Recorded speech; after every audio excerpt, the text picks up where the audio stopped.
নমস্কার দর্শক বন্ধুরা, দেব জ্ঞান স্টোরি চ্যানেলে আপনাদের জানাই সুস্বাগতম। আজকে আপনাদের সঙ্গে যে বিষয়টি নিয়ে আলোচনা করব তা হল শ্রীমদ্ভগবদ্গীতায় বর্ণিত এমন 9টি কথা যা মানব জাতিকে সঠিক জীবন দর্শনের দেখাবে। বন্ধুরা, শ্রীমদ্ভগবদ্গীতা হিন্দুদের একটি পবিত্র ধর্মগ্রন্থ। মহাভারতের বিশাল কুরুক্ষেত্রের যুদ্ধে শ্রীকৃষ্ণ নিজের মিত্র অর্জুনকে যে জ্ঞান দিয়েছিলেন তাই শ্রীমদ্ভগবদ্গীতা জ্ঞান। সেই সময় ভগবান কৃষ্ণ জীবনের রহস্য নিজের কথার মাধ্যমে অর্জুনকে বুঝিয়েছিলেন। বন্ধুরা, সেই কথাগুলি আজও প্রত্যেকটি মানুষের জীবনে ততটাই মহত্বপূর্ণ ও সঠিক দিশা দেখায় যতটা মহাভারতকালে অর্জুনের জন্য ছিল। বন্ধুরা, আপনি যদি কখনো কোনো সময় নিজের জীবনে সমস্যার সম্মুখীন হন তাহলে আপনার সেই সমস্যার সমাধান ভগবদ্গীতাতে অবশ্যই পাওয়া যাবে। তো চলুন বন্ধুরা, জেনে নেওয়া যাক সেই 9টি গুরুত্বপূর্ণ কথা সম্পর্কে। প্রথমত, যা হয়েছে তা ভালোর জন্য হয়েছে, যা এখন হচ্ছে তাও ভালোর জন্যই হচ্ছে, আর যা ভবিষ্যতে হবে তাও ভালোই হবে। বন্ধুরা, আপনি যে বিষয়েই মন খারাপ করে থাকুন না কেন তা ভুলে যান।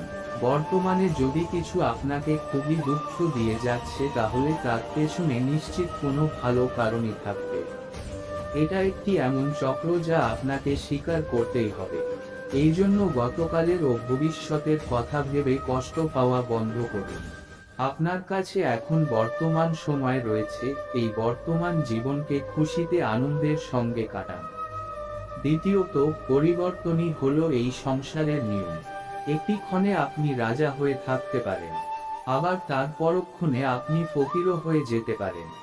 এই পৃথিবী স্থির নয়, এটি সব সময় ঘুরতে থাকে। দিন শেষ হওয়ার পর রাত আসে, আবার অনেক গরমে কষ্টের মধ্যে থাকার পরেও এক সুখময় ঠান্ডা আবহাওয়া আসে। অর্থাৎ সবকিছু মিলিয়ে মিশিয়ে এই সংসার। এখানে ভালো এবং খারাপ সবকিছুই রয়েছে। এই কথাগুলি এই বিষয়টির প্রমাণ দেয় যে পরিবর্তনই হলো এই সংসারের নিয়ম। এই জন্য সেই কারণগুলি ভেবে কখনোই দুঃখিত হতে নেই যেগুলি আপনার জীবনে নিশ্চিত নয়, বরং সেই পরিবর্তনটিকে স্বীকার করে নেওয়া আপনাকে সকল কঠিন পরিস্থিতিতে খুশি থাকার শক্তি দেয়। তৃতীয়ত, বন্ধুরা, তৃতীয়ত যে কথাটি তা হলো ধ্যান। এই ধ্যানের ফলে মনে একটি প্রদীপের শিখার মতো অটুট হয়ে ওঠে। বন্ধুরা, আমাদের প্রধান সমস্যা হলো আমরা নিজেই নিজেকে জানি না। আমাদের মধ্যে বেশিরভাগ লোকই কখনো নিজেকে ভেতর থেকে বোঝার চেষ্টাই করে না। কখনো যে নিজের অন্তরাত্মার সঙ্গে নিজের সংযোগ সাধন করার তা আমাদের মধ্যে বেশিরভাগ মানুষ কখনো প্রয়াসই করেনি। ধ্যান আমাদের ভেতরের অন্তরাত্মার সঙ্গে আমাদেরকে পরিচিত করায়। আর আমরা যখন ভেতর থেকে নিজেকে সম্পূর্ণভাবে জানতে পারি তখন আমরা এটা বুঝতে পারি যে এই জীবন আসলে কি, আমরা কি করতে চাই, আমাদের জীবনের লক্ষ্য কি। সেই সমস্ত কিছু বিষয় আমাদের কাছে স্পষ্ট হয়ে ওঠে। ধ্যান যে কোনো মানুষের জীবন বদলে দিতে পারে। এই কারণে আমাদের সকলের উচিত প্রত্যেক দিন ধ্যান করা। চতুর্থত, সকলে খালি হাতে এসেছে এবং খালি হাতেই ফিরে যেতে হবে। বন্ধুরা, আজকে আমাদের বেশিরভাগ মানুষের জীবন অনেকটা এরকম হয়ে দাঁড়িয়েছে যে সব সময় মানুষ অর্থের পিছনে ছুটে চলেছে, কিন্তু মানুষ এই বিষয়টি সম্পর্কে অজ্ঞাত যে এই সকল অর্থই কি তারা তাদের সঙ্গে করে নিয়ে যেতে পারবে। না বন্ধুরা, কখনোই পারবে না। আমরা সকলেই খালি হাতে এসেছি এবং খালি হাতে ফিরে যেতে হবে, কিন্তু তা সত্ত্বেও মানুষ এটা বুঝে উঠতে পারে না বা বোঝার চেষ্টা করে না যে সে কেন এত বিপুল পরিমাণে অর্থের পিছনে ছুটে চলেছ। এটা সম্পূর্ণই অর্থহীন। জরুরি এটা নয় যে আপনি কতটা পরিমাণ ইনকাম করলেন, জরুরি হলো এটা যে আপনি যতটা পরিমাণ অর্থ উপার্জন করছেন তার মধ্যে আপনি কতটা পরিমাণ খুশি থাকতে পারছেন।